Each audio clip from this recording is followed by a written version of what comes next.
17-ാം നൂറ്റാണ്ടിൽ ഫ്രാൻസിലെ സമ്പന്നമായ ഒരു കുടുംബത്തിൽ ജനിച്ച വിശുദ്ധ ജോൺ 11-ാം വയസ്സിൽ സെമിനാരിയിൽ പ്രവേശിച്ച് 27-ാം വയസ്സിൽ പുരോഹിതനായി.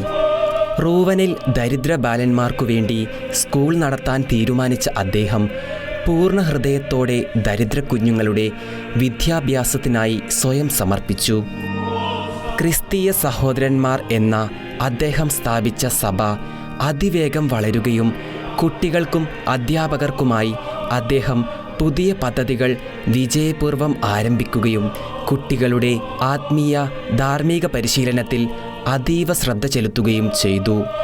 ജാൻസനിസ്റ്റ് പാഷണ്ഡികളുടെ എതിർപ്രവർത്തനങ്ങളെ ദൈവകൃപയാൽ തരണം ചെയ്ത അദ്ദേഹം 69-ാം വയസ്സിൽ കർത്താവിൽ അന്ത്യനിദ്ര പ്രാപിച്ചു.